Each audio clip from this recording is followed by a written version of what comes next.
You gentlemen did not see the Lego Ninjago movie this weekend, as I understand. You guys did not get a chance to see it, but you've seen the Lego movie. 5 out of 4 stars. And you have seen the Lego Batman movie. So we got a little bit of a basis, okay? So I'm going to give kind of like my brief review of Lego Ninjago movie. I think that it is it's a hard movie to kind of summarize in a clean sense, at least find like a lot of totally meaningful stuff to say about it in a way too. But because first off, we've gotten 2 Lego movies in 1 year. Batman came out back in February, and now we got Ninjago several months later. So, and judging even by the box office receipts, now this movie made $20 million this weekend. That's not a lot of money for this movie. It's the worst Lego movie opening yet. You're wondering now, is it a gimmick? Is Ninjago really just more niche? Which I think you could make the argument. On that. But as far as the Ninjago movie goes, without getting too much into it, first off, I had never heard of what the hell a Ninjago was before this. Okay, basically, as much as you guys played with Legos as kids, right? I figured as much. I never even had any sets. It was just like a bucket full of random Legos from other sets. That's actually the best. That's honestly the best, probably. That's where you get the most creative. Mm-hmm. That's really what it is. And I mean... Look at me now. I'm filming a movie talk at midnight. This is great. And look at you now. Now, the thing is, with if you guys remember, like, with Legos, you guys remember Bionicles. You guys remember Bionicles, the spinoff, which they don't make anymore. They do not make Bionicles anymore. I think, is from what I can understand, Ninjago is kind of like what Bionicle was to us. Okay, it's a spinoff, kind of a separate thing. It's a portmanteau, and this took me way longer to figure out than I admit. It's a portmanteau of Ninja and Lego. No. That's what Ninjago is. That took me way too long to figure out. I kept thinking of Django. Really? I mean... I did not make that connection. I didn't either. I felt like an idiot, but I validated. I see it now. I think it's because the emphasis is on the ja. Ja, and yes. Ninja. Okay, I get it. Ninja, Lego, Ninjago. But that Ninjago, the way you say it is Ninjago. Yeah, you don't say Ninjago. You know what I mean? You say Ninjago. Yeah. So all the emphasis rests on that latter J. But anyway, though, so like I was saying, was this movie focuses on... the character, it's apparently drastically different from, I guess, the show. I guess there's a show on this. There's a show? Apparently. It's there was a show on Cartoon Network, I think. I guess. You know what I mean? Again, I don't know. But... anyway, so you got the lead character, Lloyd Garmadon, voiced by Dave Franco, who does great voice work. I wish he'd do more. Lloyd Garmadon, kind of this average guy who also serves as the Green Ninja in this kind of like ninja force, who he works with several of his other pals. There's the ninja. There's the red ninja of fire. There's the blue ninja of lightning. The blue ninja of lightning is actually voiced, Dominic, by Kumail Nanjiani. Oh, seriously? I caught it in the middle of the movie, and I'm like, oh, this is awesome. You know what I mean? I was like, this is cool. That guy does. I think he does hilarious voice work. I think he does too. He's done some like small animated things. We did like a Dungeons and Dragons, but animated. Hell and Back, I know he was in. I believe that was. Yeah. I think he did that. So, like I said, it focuses on Lloyd Garmadon, whose father is actually the evil Dark Ninja, voiced by Justin Theroux. Okay, he's Lord Garmadon. So the film kind of it's basically. I'm not going to sugarcoat it. The movie is basically daddy issues. Okay, they hit that pretty heavily in the trailer. With Lloyd having friction with his estranged father, his father wanting to be evil and stuff like that. So he kind of, once Master Wu, voiced by who else but Jackie Chan, has a message of urgency to the group of ninjas whose special powers again range from ice, water, fire, whatever, that they have to work in unity to defeat Lord Garmadon. The film kind of revolves around the ninjas sort of bonding with the evil Dark Ninja as well, kind of working off of his working with him, trying to minimize his like evil scope and stuff like that. Lloyd's kind of already alienated because he's a little bit of an incompetent ninja. I think the funniest recurring gag in the movie is the father calls him Lloyd, making emphasis of the double L in the name Lloyd. So the father continues to refer to him as Lloyd, which I found kind of amusing. I'm sorry. It's like AA Ron. Exactly. It was just funny, and it kind of fit. You know what I mean? It kind of fit for this. But the jarring difference with the Lego Ninjago movie compared to the first two is in the editing and the composition. It's woven together like a strangely edited martial arts movie, where there's either a lot of quick cuts or there's a lot of like random archival footage, thrown in there with no rhyme or reason. You know what I'm talking about? Yeah. Kind of like archive footage, reused footage, just to kind of create a sense of confusion, create a sense of like, you're definitely in a different world. So it's supposed to kind of mirror something more nostalgic. Was it doing that for parody reasons? It's definitely doing it for parody reasons. But it comes off as kind of strange. And it also, too, this is something, and this is where my main gripe of the movie comes in. It doesn't need to do that. The Lego Ninjago movie, the Lego franchise is already, and this is the biggest flaw of all three of the movies, it's so manic, it's so fast-paced, it's so frantic, it always has to be, it seems like there always has to be something happening. It's like an action movie. No scene lasts more than no cut lasts more than 3 seconds. And it gets annoying after a while. And this is what happened in Lego Batman. Like Lego Movie, I said, it was a great film, a lot of good commentary. It was a little bit of an issue, though, I mentioned. Lego Batman movie, it's starting to become more of an issue. This thing needs to slow down. It's a good movie, a lot of good quips in the movie, I still laugh even when I think about it. The scene from the Lego Batman movie is when Batman meets his sidekick, Bruce Wayne meets a little sidekick, Robin and stuff like that. He meets him and he goes, my name's Richard, but kids call me Dick. Kids can be so cruel. I love that joke in the movie. That's the funniest joke in the movie. I love it. It's still good. That was good. But moments of that kind of humor in the Lego Batman movie sort of work to undercut the overall, okay, we're getting a little bit too manic here. It's a little bit too quick again. This movie really hinders it. And it really moves way too fast. Even without having seen, again, Joe and I did not see Ninjago. However, even without seeing it, I can already kind of tell, at least through the trailer, it's like, yeah, we've kind of done this again and again. And that style, you summed it up, I think, as well. But that style of comedy can only wear on you so much before you get exhausted of it. I don't know. It comes in doses, and considering we've had, as you said, 2 Lego movies of pretty much the same style in a year, even if they're at tail ends of the year, it's still it's too fresh into people's minds for them to appreciate it again. I think so. Another thing I was going to bring up is that you had Phil Lord and Christopher Miller helping with that first one. They directed and wrote it, and those guys are known for that fast-paced comedy. So they probably handled that part very well, even though you found some problems with it. There were a few, but it wasn't nearly as bad. Yeah, it wasn't nearly as glaring. As even 21 Jump Street and 22 Jump Street has that same style. It's just always hitting you with something or cutting to something. Not having them there for, I think, this. I mean, they probably took some inspirations with Lego Batman, and because it was the second movie, maybe it just slid by.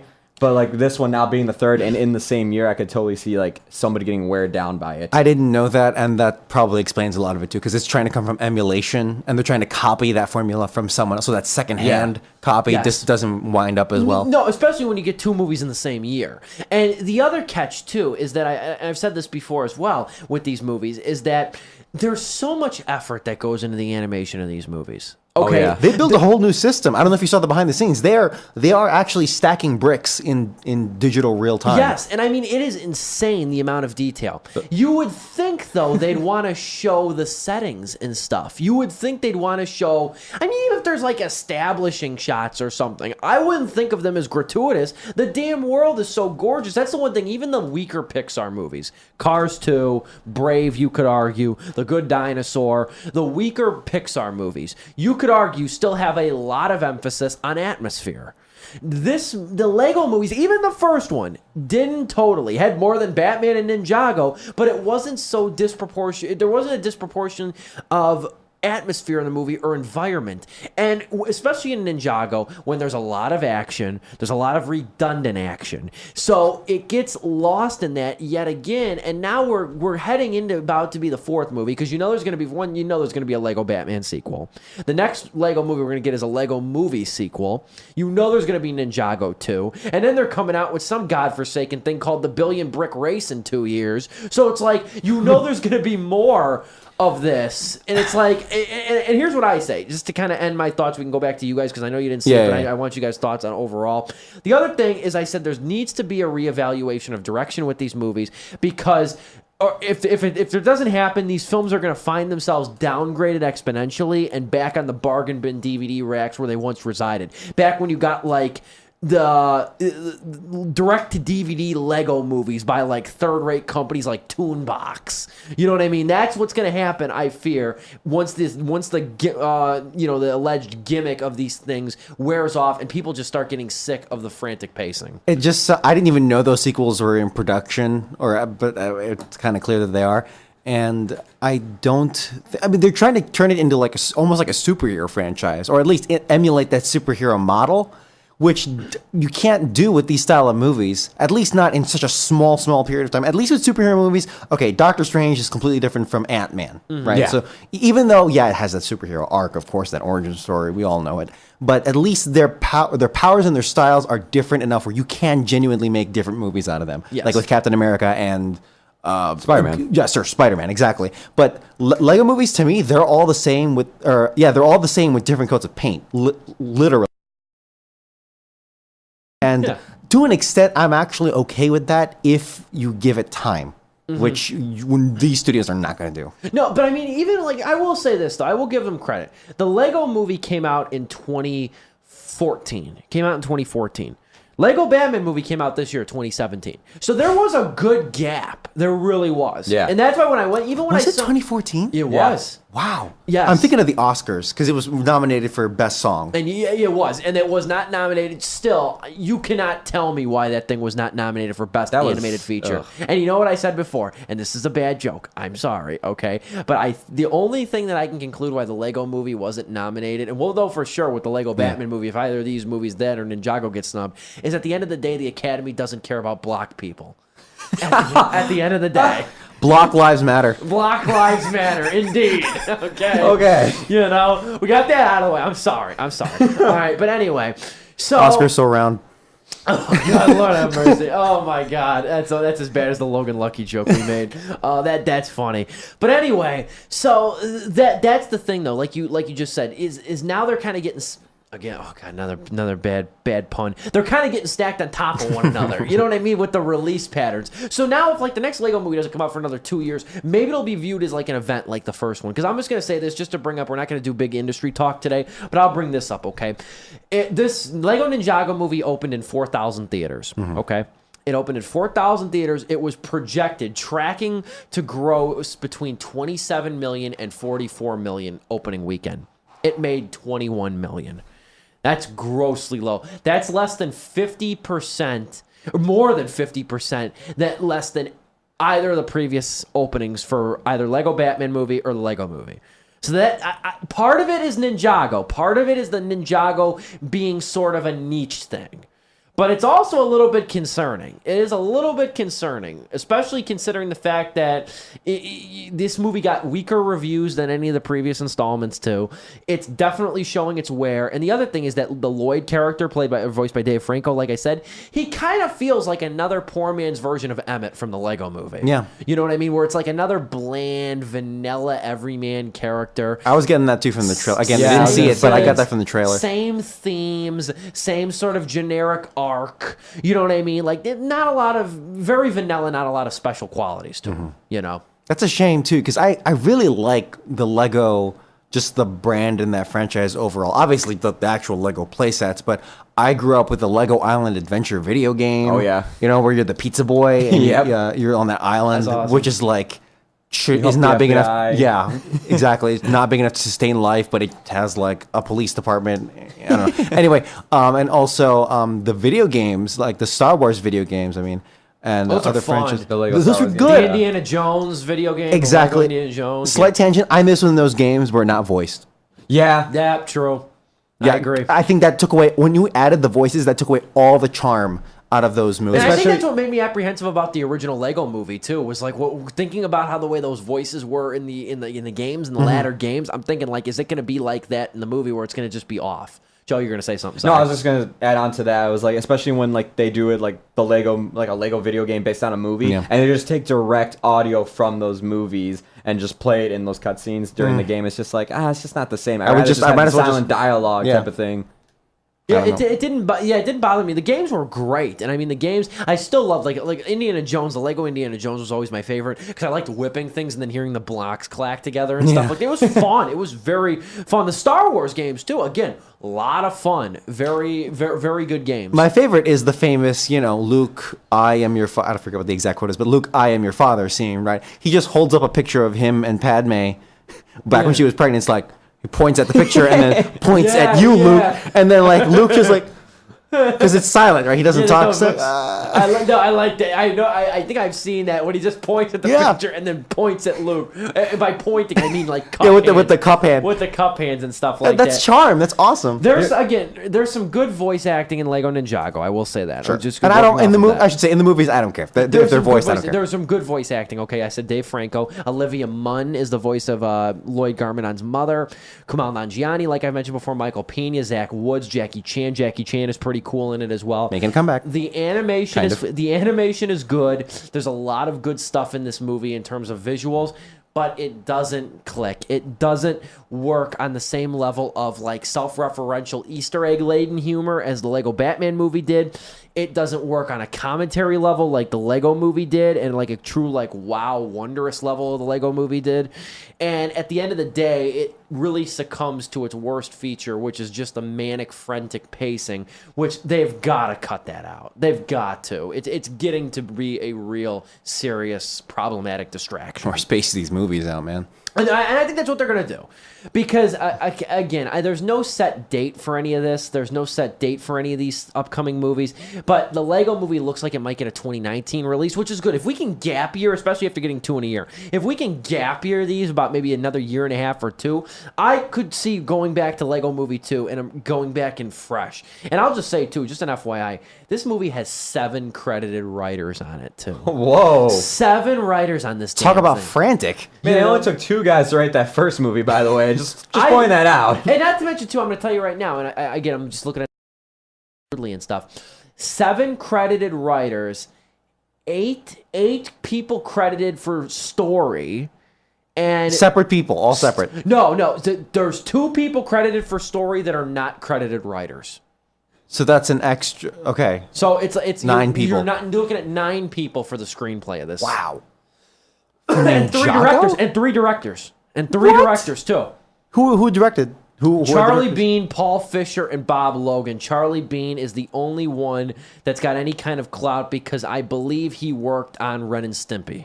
Okay. Which is really good credentials because that's a great show. And then you got 6 producers, 2 of which are Lord Miller.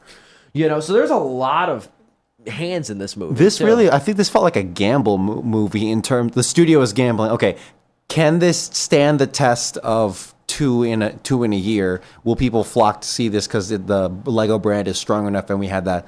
We had 2 good movies in the first. Now, what if we take away the Lord Miller aspect from it? Can they just copy it? Can we copy? I feel like they were really setting up. Can we copy paste this every year in such a manner? And I think you're right. I think they're gonna back. If they're smart, they're gonna back off. Oh, I think so. The last thing I'll say, and then we'll close out for the hour because we'll come back and I want to give my review. Your stars. Your stars. Oh yes, I almost forgot. I give the Lego Ninjago movie 2.5 out of 4 stars, which I think I'm even being a little bit kinder than some critics. I do think it has merit. I just don't think it's nearly as much as Lego Movie or Lego Batman movie. The last thing I want to mention, because this looks good, okay? I just literally read this seconds ago. The Lego Movie sequel is due out in 2019, okay? Mm-hmm. Lord and Miller have focused the script. They rewrote it to tackle how a girl plays with Legos versus how a boy plays with Legos. Oh, that's awesome. That's cool. That's actually really cool. That's cool. And the fact that that's ballsy. No pun intended. And the thing that they're going to get, I think the thing that's really going to be cool too, is the next Lego movie we're going to get is by, like you mentioned, Joe, Lord and Miller. Yeah. Okay. Very gifted writers. That sounds like a good premise right there. Gifted writers, especially now coming off of what was bad optics, bad publicity for Star Wars and Lucasfilm, coming off of that to do this, especially with that premise, just from the sound of that, it's really cool. And that was actually one of the original concerns I do remember reading about it, was that they said the Lego movie, they were really proud of it, but they said they felt like it alienated women or young girls. They felt like it alienated them. And I don't as much as it just didn't cater to them. You There's know what I a mean? few of my friends that are females. They love the Lego Movie, but I could totally see like maybe younger girl Young audiences. girls, you know what I mean? That's the thing that I think you got to be cognizant of too. So there's that, and then there's the Billion Brick Race, which who knows about Wait, that? what? The Billion Brick Race. Oh, that's probably the one without Lord and Miller. That's the one. Yo, That's the copy paste one. That's gonna be that's gonna be Jason Segel. That's gonna be Jason Segel. in Okay. it. Yep. So we're gonna see how that is. You are listening to Sleepless. Oh, with- I'll give it 47 stepped on Legos out of 82. He ain't even seen the movie. He ain't even seen Ninjago. He's on the gag out. Oh, I can't even give my joke review right. You can't even That's- give me a joke review over to here. maintain the integrity of the show.